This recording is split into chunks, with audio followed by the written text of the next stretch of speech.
ಸಿಂಗಟಲೂರು ಏತ ನೀರಾವರಿ ಯೋಜನೆಗೆ ವಿಘ್ನ ಎದುರಾಗ್ತಾನೇ ಇದೆ. ಅದು 1 ವರ್ಷ 2 ವರ್ಷ ಅಲ್ಲ, 30 ವರ್ಷಗಳು ಕಳೆದರೂ ಕೂಡ ಇದುವರೆಗೂ ಪೂರ್ಣಗೊಂಡಿಲ್ಲ. ಕಾಮಗಾರಿ 30 ವರ್ಷಗಳಿಂದ ನಡೀತಾನೇ ಇದೆ. ನನೆಗುದಿಗೆ ಬಿದ್ದಿರುವಂಥದ್ದು ಕಾಮಗಾರಿ ನೀರಾವರಿ ಯೋಜನೆ. ಮಾತೆತ್ತಿದ್ರೆ ಜಲಸಂಪನ್ಮೂಲ ಇಲಾಖೆಗೆ ಸಾವಿರಾರು ಕೋಟಿ ಅನುದಾನ ವರ್ಷ ಸಿಗುತ್ತೆ.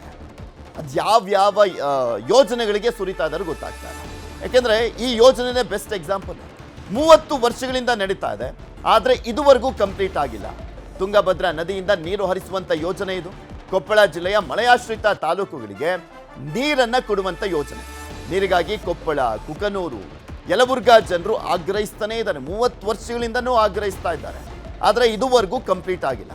3 ಬಾರಿ ಟೆಂಡರ್ ಆಗಿದೆ, 100 ಕೋಟಿ ಅನುದಾನವನ್ನ ಕೂಡ ಕೊಡಲಾಗಿದೆ. ಹಣವಿದ್ರೂ ಕೂಡ ಕೆಲಸವನ್ನ ಮಾಡಿಸ್ತಾ ಇಲ್ಲ ಅಧಿಕಾರಿಗಳು, ಜನಪ್ರತಿನಿಧಿಗಳು. ತುಕ್ಕು ಹಿಡಿತಾ ಇರುವಂಥದ್ದು ಕಾಮಗಾರಿ ತಂದಿಟ್ಟಂತ ಉಪಕರಣಗಳು ತುಕ್ಕಿಡಿತಾ ಇದಾವೆ. ಆ ದೃಶ್ಯಾವಳಿಗಳನ್ನ ಕೂಡ ನಿಮಗೆ ತೋರಿಸ್ತಾ ಇದ್ವಿ. ತುಕ್ಕಿಡಿತಾ ಇರುವಂಥ ಉಪಕರಣಗಳನ್ನ 1992ರಲ್ಲಿ ಯೋಜನೆ ಮಂಜೂರಾಗಿದೆ. 18.55 TMC ನೀರಿನ ಬಳಕೆಗೆ ಪ್ಲಾನ್ ಕೂಡ ಆಗಿತ್ತು. 2.65 ಲಕ್ಷ ಎಕರೆಗೆ ನೀರುಣಿಸುವಂತ ಯೋಜನೆ ಇದು. ಆದರೆ ನೆನೆಗುದಿಗೆ ಬಿದ್ದಿದೆ. ಕಾಮಗಾರಿಗಳೆಲ್ಲವೂ ಕೂಡ ಅರ್ಧಂಬರ್ಧ ಆಗಿದೆ. ಆದರೆ ಯೋಜನಾ ವೆಚ್ಚ ಇನ್ನೂ ಜಾಸ್ತಿ ಆಗ್ತಾ ಹೋಗುತ್ತೆ. ವರ್ಷ ಕಳೆದಂತೆ ಆ ವೆಚ್ಚ ಕೋಟಿ ಜಾಸ್ತಿ ಆಗ್ತಾ ಹೋಗುತ್ತೆ. ಇದರಲ್ಲಿ ಏನಾಗಿದೆ ಅಂದ್ರೆ 32 ವರ್ಷ ಒಂದು ಯೋಜನೆ ಆಗಿಲ್ಲ. ಸರ್ಕಾರ ದುಡ್ಡು ಹೋಗ್ತೈತಿ, ರೈತರ ಜಮೀನು ಹಾಳಾಗೋದು ಆಗ್ತೈತಿ ಈ ಯೋಜನೆ ಸಂಬಂಧ. ಆದರೂ ರೈತರಿಗೆ ಅಲ್ಲಿ ಪರಿಹಾರ ಮುಟ್ಟಿಲ್ಲ. ನೆಕ್ಸ್ಟ್ ಈ ಯೋಜನೆನೇ ಆಗಿಲ್ಲ. ನೆಕ್ಸ್ಟ್ ಓಲಿ ನೀರಾದರೂ ಬರ್ತಂದ್ರೆ ಆ ನೀರನ್ನು ಬಂದಿಲ್ಲ. ಇಲ್ಲಿ ರಾಜಕಾರಣಿಗಳು ತಮ್ಮ ಸ್ವ ಇಚ್ಛೆಯಿಂದ ಅಂದರೆ ತಮ್ಮ ಒಂದು ಒಣ ಪ್ರತಿಷ್ಠೆಗೋಸ್ಕರ ಇಲ್ಲಿ ರೈತರು ಬಲಿಪಶು ಆಗ್ತಿದ್ದಾರೆ. ಇವತ್ತು ಒಂದು ಸ್ಕೀಮ್ ಮಾಡೋಕೆ 32 ವರ್ಷ ಅಂದ್ರೆ ಭಾಳ ಅಸಹ್ಯ ಅನಿಸ್ತೈತಿ. ಯಾಕಂದ್ರೆ ಪ್ರಭಾವಿ ರಾಜಕಾರಣಿಗಳನ್ನು ಹೊಂದಿರತಕ್ಕಂಥ ಈ ಕ್ಷೇತ್ರ, ತಮ್ಮ ಸರ್ಕಾರ ಇದೆ ರಾಜ್ಯದಲ್ಲಿ, ಆದರೂ ಇಲ್ಲಿ ಯಾರೂ ಇದ್ರ ಬಗ್ಗೆ ಒಂದು ಹಿತಾಸಕ್ತಿ ಹೊಂದಿಲ್ಲ. ಇದಕ್ಕೆ ಜನಗಳು ನಾವು ಮುಂದಿನ ಚುನಾವಣೆಯಲ್ಲಿ ತಕ್ಕ ಪಾಠ ಕಲಿಸಿದ್ರೆ ಇಲ್ಲಿ ಒಂದು ಹೊಸ ಮುಖ ಏನಾರ ಇದಾದರೆ ಒಂದು ಯೋಜನೆ ಪರಿಪೂರ್ಣ ಆಗುತ್ತಂತ ನಮ್ಮ ಅಭಿಪ್ರಾಯ. ಸಿಂಗಟಲೂರು ಏತ ನೀರಾವರಿಯ ಈ ಕಾಮಗಾರಿ 32 ವರ್ಷದಿಂದ ಪ್ರಾರಂಭವಾಗಿದೆ, ಇನ್ನೂ ಪೂರ್ಣಗೊಂಡಿಲ್ಲ. ಆದರೂ ಕೂಡ ಈ ರಾಜಕಾರಣಿಗಳು ಇದರ ಬಗ್ಗೆ ಭಾಳ ನಿರ್ಲಕ್ಷ್ಯ ಮಾಡಕತ್ತಾರೆ. ಹಾಗಾಗಿ ಈಗ ಮೈಸೂರು, ಮಂಡ್ಯ, ಬೆಂಗಳೂರು ಕಡೆ ಆಗಿದ್ದಂದರೆ 1 ವರ್ಷದೊಳಗೆ ಪೂರ್ಣಗೊಳಿಸಿದ್ರು.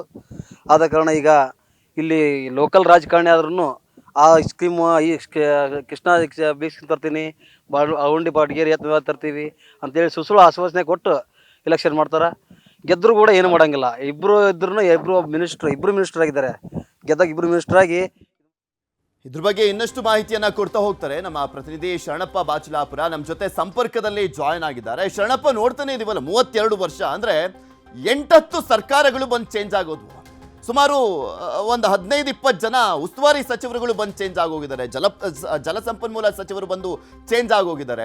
ಇದ್ರಲ್ಲೇ ಗೊತ್ತಾಗುತ್ತೆ ಎಷ್ಟು ಮಟ್ಟಿಗೆ ಇವರಿಗೆ ಇಚ್ಛಾಶಕ್ತಿ ಕೊರತೆ, ಬದ್ಧತೆ ಅನ್ನುವಂಥದ್ದಿಲ್ಲ, ಬೇಜವಾಬ್ದಾರಿ ಅನ್ನುವಂಥದ್ದನ್ನ. ಈಗ ಆಗ್ರಹಿಸಿದ್ರು ಕೂಡ ಏನು ಉತ್ತರ ಕೊಡ್ತಾ ಇದ್ದಾರೆ ರಾಜಕಾರಣಿಗಳು? ಏನು ಪೃಥ್ವಿರಾಜ್, ಏನು ಕೊಪ್ಪಳ ಜಿಲ್ಲೆಗೆ ನೀರಾವರಿ ಸೌಲಭ್ಯ, ಅದರಲ್ಲಿ ಏನು ತುಂಗಭದ್ರಾ ಜಲಾಶಯ ನಿರ್ಮಾಣವಾಯಿತು.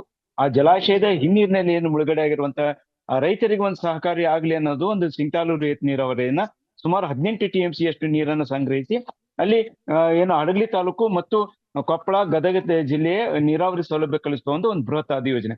ಆದ್ರೆ ಈ ಯೋಜನೆಗೆ ಆರಂಭದಲ್ಲಿಯೇ ಒಂದಿಷ್ಟು ವಿಘ್ನಗಳು ಉಂಟಾಗಿ ಇಲ್ಲಿವರೆಗೂ ಸಹ ಏನು ಒಬ್ಬ ಜನಪ್ರತಿನಿಧಿಗಳು ಸಹ ಕೊಪ್ಪಳ ಜಿಲ್ಲೆಗೆ ನೀರಾವರಿ ತರುವಂತ ಪ್ರಯತ್ನ ಮಾಡಿಲ್ಲ ಅನ್ನೋದಕ್ಕೆ ಇದು ಒಂದು ಜ್ವಲಂತ ನಿದರ್ಶನ ಆಗಿದೆ.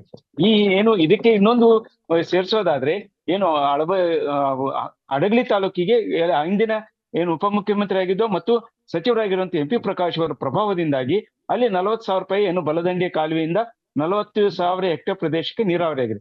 ಆದ್ರೆ ಕೊಪ್ಪಳ ಮತ್ತು ಗದಗ ಜಿಲ್ಲೆಗೆ ಸುಮಾರು 2 ಲಕ್ಷದಷ್ಟು ನೀರಾವರಿ ಆಗ್ಬೇಕಾಗಿದ್ದು ಇಲ್ಲಿ ಆಗದೆ ಇರೋದು ಕಂಡು ಬರ್ತಾ ಇದೆ. ಇಲ್ಲಿ ಮುಖ್ಯವಾಗಿ ಹೇಳ್ತಾ ಇರೋದಂದ್ರೆ ಕೇವಲ ಒಂದಿಷ್ಟು ಕಾಲುವೆಗಳನ್ನು ಮಾಡಿದ್ದಾರೆ ಹೊರತು ಅಲ್ಲಿ ಜೋಡಿಸಬೇಕಾದ ಯಂತ್ರಗಳು ಸಹ ತುಕ್ಕಿಡಿವೆ ಮತ್ತು ಲ್ಯಾಂಡ್ ಅಕ್ವಿಸಿಷನ್ ಸಮಸ್ಯೆಗಳನ್ನು ಮಾಡ್ಕೊಂಡ್ರು. ಮತ್ತೆ ಈಗ ಹೇಳೋದು ಏನು, ಇದನ್ನು ಮಧ್ಯಪ್ರದೇಶದ ಮಾದರಿಯಲ್ಲಿ ನೀರಾವರಿ ಸೌಲಭ್ಯ ಕೊಡ್ತೀವಿ ಅನ್ನೋಂತ ಮಾತನ್ನು ಹೇಳ್ತಾರೆ. ಜೊತೆಗೆ ಈಗಾಗಲೇ ಇದಕ್ಕೆ ಸಾಕಷ್ಟು ಪ್ರಮಾಣದಲ್ಲಿ ದುಡ್ಡು ಬರ್ತಾ ಇದೆ, ಈ ಆರ್ಥಿಕ ವರ್ಷದಲ್ಲಿ ನೀರಾವರಿ ಸೌಲಭ್ಯವನ್ನು ಕಲ್ಪಿಸ್ತೀವಿ ಅನ್ನೋಂತ ಹೇಳ್ತಾರೆ. ಇಲ್ಲಿ ಮತ್ತೆ ಈಗ ಈ ಪ್ರದೇಶದಲ್ಲಿ ಏನು ಈಗ ವಿಂಡ್ ಪವರ್ನವರು ಮತ್ತು ಸೋಲಾರ್ ಪವರ್ನವರು ಈಗಾಗಲೇ ಅಲ್ಲಿ ಪ್ರದೇಶವನ್ನ ಗುರುತಿಸಿಕೊಂಡು ಈಗಾಗಲೇ ಅಲ್ಲಿ ಆ ಭೂಮಿಯನ್ನ ಸ್ವಾಧೀನ ಮಾಡ್ಕೊಂತಾರೆ. ಶರಣಪ್ಪ, ನೆಕ್ಸ್ಟ್ ಮತ್ತಷ್ಟು ಅಪ್ಡೇಟ್ಸ್ ನ ಪಡ್ಕೊಳ್ತಾ ಹೋಗ್ತೀನಿ. ಈಗ ನಮ್ಮ ಜೊತೆ ಶರಣಪ್ಪ ಜಡಿ ಅವರು ನೀರಾವರಿ ಹೋರಾಟಗಾರರು ದೂರವಾಣಿ ಸಂಪರ್ಕದಲ್ಲಿದ್ದಾರೆ. ನಮಸ್ಕಾರ ಶರಣಪ್ಪ ಅವರೇ. ಸರ್ ನಮಸ್ತೆ ಸರ್. ನಮಸ್ತೆ ಸರ್, ಏನ್ ಹೇಳ್ತೀರಾ? 32 ವರ್ಷದಿಂದ ನಿರಂತರವಾಗಿ ನಡೀತಾನೆ ಇದೆ, ಯೋಜನಾ ವೆಚ್ಚ ಜಾಸ್ತಿ ಆಗ್ತಾ ಇದೆ, ಕೋಟಿ ಕೋಟಿ ತಂತು ಸುರಿತಾ ಇದ್ದಾರೆ, ಎಲ್ಲಿ ಹೋಗ್ತಾ ಇದೆ ಅದೆಲ್ಲವು?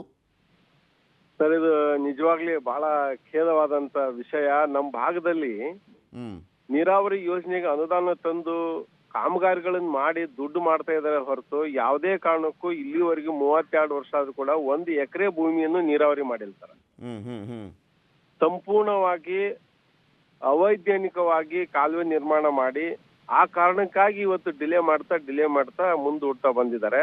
ಇದೇ ವಿಷಯ ಇಟ್ಕೊಂಡು ರಾಜಕಾರಣ ಮಾಡ್ತಾರೆ ಹೊರತು ಯಾವುದೇ ರೈತರಿಗೆ ನೀರಾವರಿ ಮಾಡುವಂತ ಒಂದು ಕಾಳಜಿ ನಮ್ಮ ಯಾವ ಜನಪ್ರತಿನಿಧಿಗಳಿಗೆ ಮತ್ತು ಅಧಿಕಾರಿಗಳಿಗೆ ಇಲ್ಲದೆ ಇರುವಂತದ್ದು ನಾವು ನೋಡ್ತಾ ಇದೀವಿ.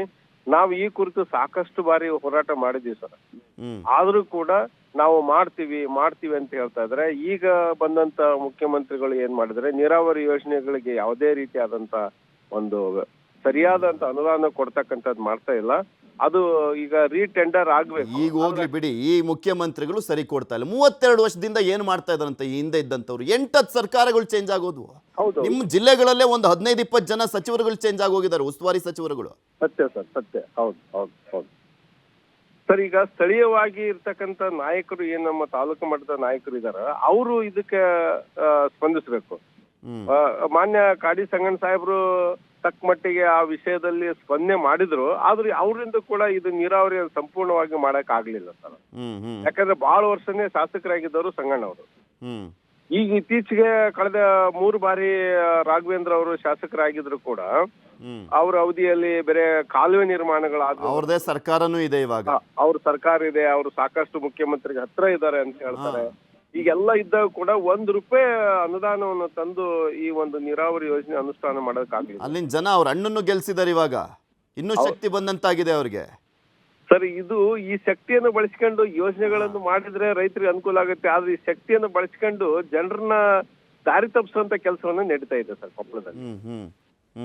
ಹಾಗಾಗಿ ಇವತ್ತು ನಮ್ಮ ರೈತರಿಗೆ ಯಾವುದೇ ಅನುಕೂಲಗಳಾಗ್ತಾ ಇಲ್ಲ. ಬೇಸತ್ತು ಹೋಗಿದ್ದೀವಿ ಇವರ ನಾಯಕತ್ವಕ್ಕೆ. ನೋಡ, ಈಗ ಸುದ್ದಿಯನ್ನ ಬಿತ್ತರಿಸಿದೀವಿ, ನಾವು ಕೂಡ ರಾಘವೇಂದ್ರ ಹಿಟ್ನಾಳ್ ಅವರನ್ನ ಸಂಪರ್ಕ ಮಾಡುವಂತ ಪ್ರಯತ್ನ ಮಾಡ್ತಾ ಇದೀವಿ. ಏನ್ ಹೇಳ್ತಾರೆ ಕೇಳೋಣ. ಯಾಕೆಂದ್ರೆ ಮುಖ್ಯಮಂತ್ರಿಗಳಿಗೆ ತುಂಬಾ ಆಪ್ತರು, ಬದ್ಧತೆ ಅನ್ನುವಂಥದ್ದಿದ್ರೆ, ಇಚ್ಛಾಶಕ್ತಿ ಅನ್ನುವಂಥದ್ದಿದ್ರೆ, ರೈತರಿಗೆ ಏನಾದರೂ ಒಳ್ಳೇದು ಮಾಡಬೇಕು ಅನ್ನುವಂಥದ್ದಿದ್ರೆ ಮಾಡ್ತಾರೆ, ಹೋರಾಟ ಮಾಡ್ತಾರೆ. ಎಷ್ಟು ಮಟ್ಟಿಗೆ ಆ ಹೋರಾಟ ಮಾಡಿ ಈ ಒಂದು ಯೋಜನೆಯನ್ನ ಸಂಪೂರ್ಣವಾಗಿ ಮಾಡುವಂಥ ನಿಟ್ಟಿನಲ್ಲಿ ಮುಂದಾಗ್ತಾರೆ ಕಾದು ನೋಡೋಣ. ಧನ್ಯವಾದ ಶರಣಪ್ಪ ಅವರೇ, ನ್ಯೂಸ್ 18 ಜೊತೆ ಮಾತನಾಡಿದ್ದಕ್ಕೆ.